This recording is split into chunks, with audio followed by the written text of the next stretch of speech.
Hey everybody, David here at Mojo, and in this video I'm going to demonstrate a new feature we have coming out in Mojo on Tuesday, September 12th, and that is our new duplicate search facility. We have this new facility going into Mojo where you can search your entire database for duplicates and then take action on them, whether it's to link them to one another, delete the ones you don't need, or just leave them alone. You can do all of that.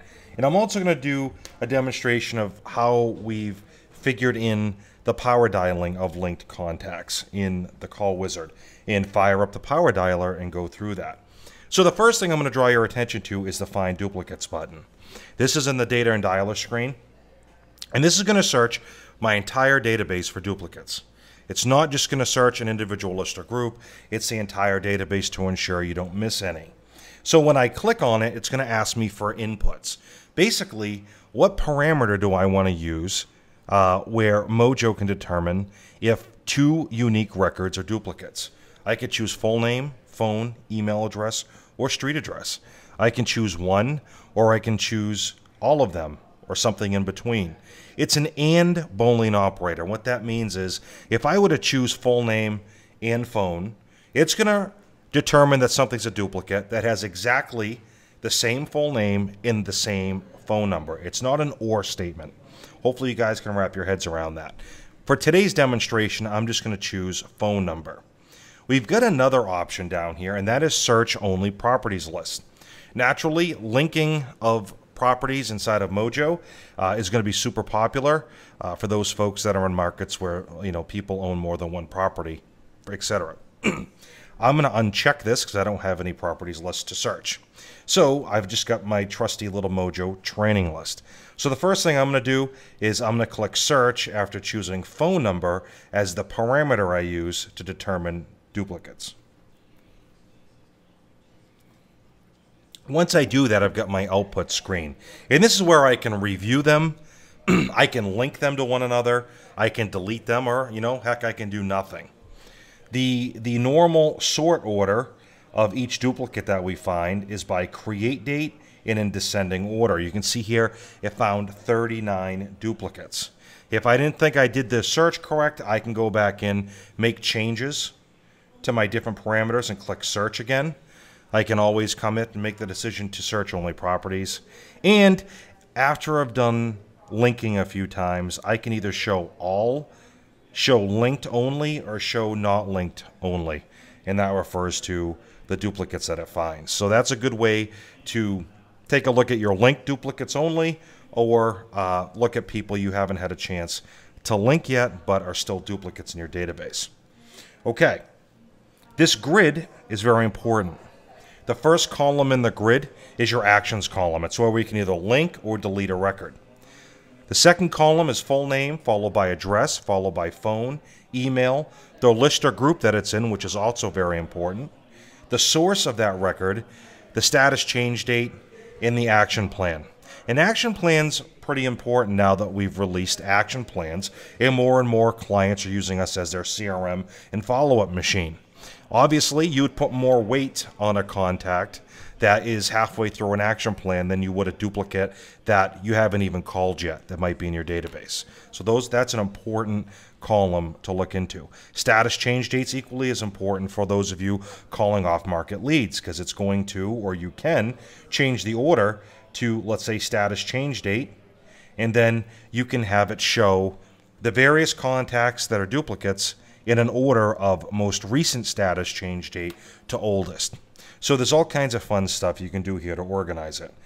The gray bar indicates the value that was used to determine that the contacts in the grid below are duplicates. So you can see here on 857-239-0109, there are 1, 2, 3, 4, 5 matching duplicates, and they all happen to be in the Mojo training list. And just an FYI, you can see here that these all say full name Mojo contact. That's just because it's test data. If it was real data, it'd have obviously potentially different names or all the same name, but it would never say Mojo contact. The next thing I'm going to bring your attention to is hide after saving. Once you make a decision of what you're doing with the duplicates, and it may be nothing that you do, you may just save it without touching them because you want them to be duplicates and you don't want to link them. You can choose to have it hide after saving. or just collapse. Let me demonstrate that for you. I'm going to choose hide after saving and click save. Okay, that parameter went away entirely. If I uncheck it and click save, the parameter stays here. However, we collapse the results so that they're not in your face and causing you confusion. At any time, I can click this arrow and expand the duplicates again, excuse me. So we're going to work with these two parameters. I wanted to search dupes based on phone number, and you can see here that these duplicates here were found on contacts that had more than one phone number or just one phone number. But the main thing I want to pay attention to, I want to focus on, is this 972 number. Because in my scenario, I know this is a real phone number, and I have to do a demonstration with you later to show you how we dial unlinked contacts. So which ones have the 972 number? Jason, Jason, and Molly. Okay. Now, the rest of these might be related because there's more than one phone number on these contacts, potentially. In this case, there are. And some of these phone numbers exist on these other records, even though the primary phone number is 617, 972 is on that record somewhere. Okay, so I'm going to go ahead and I'm going to do the first thing we can do, which is delete. So the first action we can take is to delete. Now I'm going to pick on this guy right here, Mojo Contact, and I'm going to click the delete contact button. It's going to show that it's deleted. If I want to undo the delete, I just click, see that? I just click this undo icon here, and I will undo it. Now, it won't actually delete that contact until I hit save, and then it will delete it. Very important to note, this is no different than deleting it right from the contact record or from your My Data and Dialer area. This is a permanent deletion, so be very careful when you use it. We're giving it to you because a lot of folks, especially in Just List Your Soul lists, tend to want to get rid of duplicates that were, contacted on a previous property or whatnot, and they want to keep the new one moving forward. So that's why we offer that to you. The next option is to link. So again, I'm going to work with this 972 number. So I'm going to go ahead and link, and by linking, I mean clicking this link. When I click it, it turns it green, and it asks for a note. Notes are not mandatory, but they're heavily suggested, or we heavily suggest that you use them. Why would you use them? Here's an example, husband. I could come down and link this one and put in wife. I can go to this one and put in son. So now I'm building that relationship based on this phone number between these three contacts. Now, at any time, I can click on a contact form, and it will open it, and I can kind of do an investigation without leaving the duplicate results. And I can say, yes, for sure, that's a duplicate, or perhaps it's not a duplicate. Very handy for off-market data. You can look at the MLS information to determine if it's a real duplicate or not. Perhaps it's an investment company. You can go in and confirm that. Maybe you want to get rid of them out of your database or something along those lines. So I've linked these three contacts. What does that mean? It means that moving forward, there's going to be a visual representation on all three of these people here, these three contacts, that they're somehow related to each other. Not in a literal sense, but within the relational database that we're building. What's that look like? Well, I'm going to go ahead and click Save. And the great thing about that is we've just updated the Cloud Mojo, and those three contacts are linked. I'm not going to deal with the rest of these just because this is just a training video, and I want to keep it simple. So I'm going to go ahead and click Data and Dialer. And now in the data grid, you're going to see that there's a link icon next to Jason, Molly, and Jason. That's there to indicate that these three people are linked to somebody. Let me go ahead and open up Jason. So the first thing you're going to see to identify someone's linked, again, is on the grid here, the link icon in the left column. The second way you're going to see it is actually on the contact form. You're going to see up here in the green that it says two linked contacts. Well, who is Jason linked to? It's driving me nuts. Who is it? I'm going to choose this down arrow. And then we're going to populate for you the contact names, the address, the list group, the phone number, and the note you took when you linked it for each linked contact.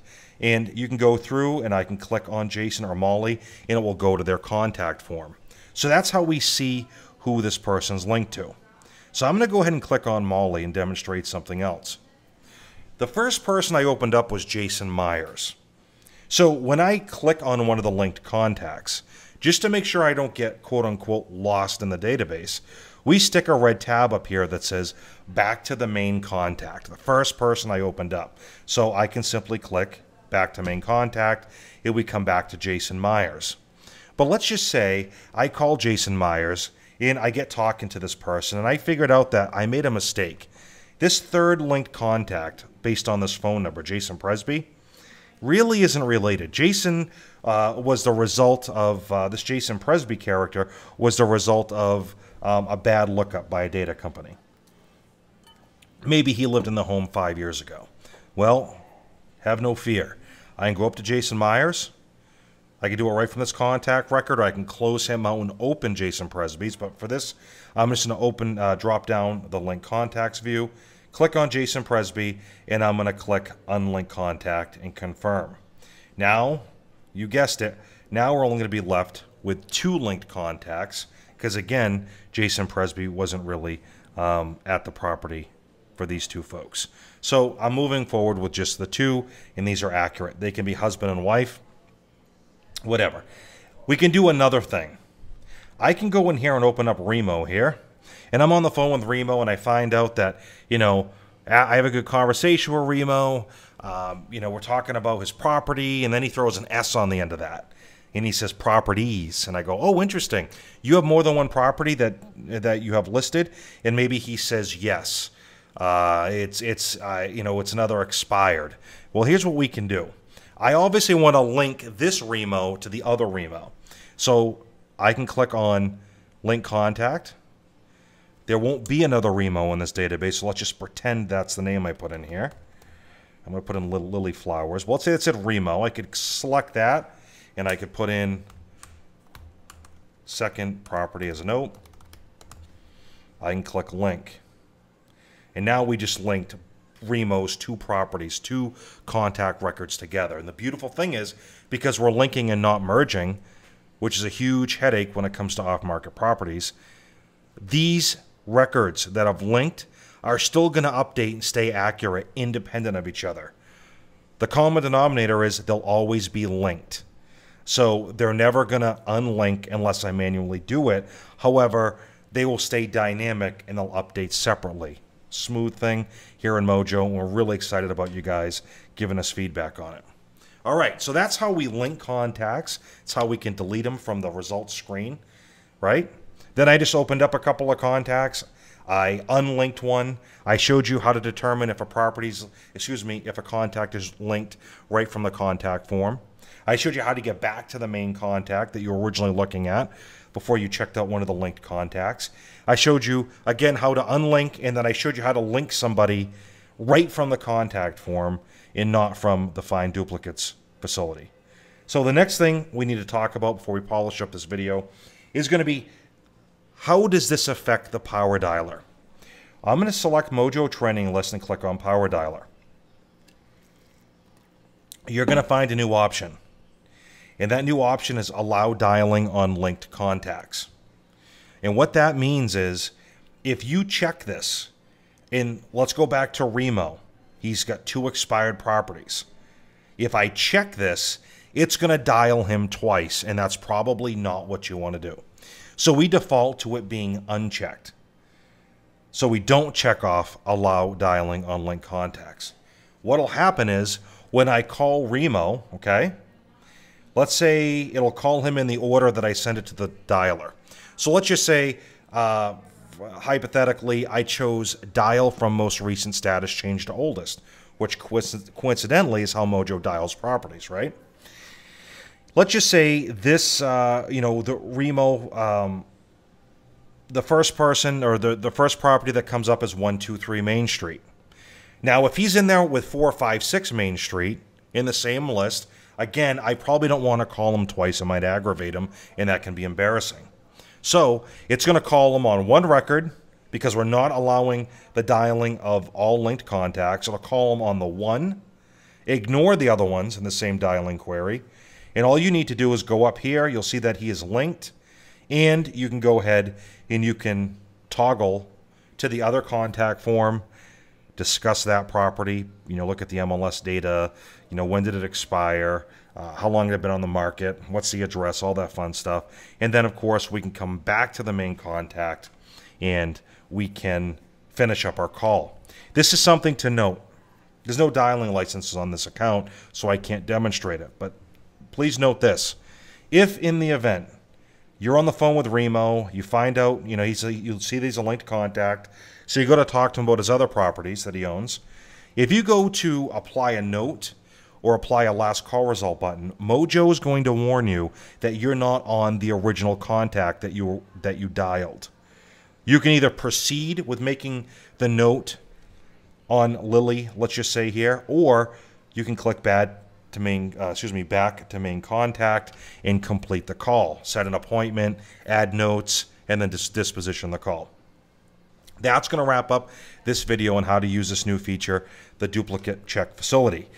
We look forward to your feedback on how to improve it. It is in beta.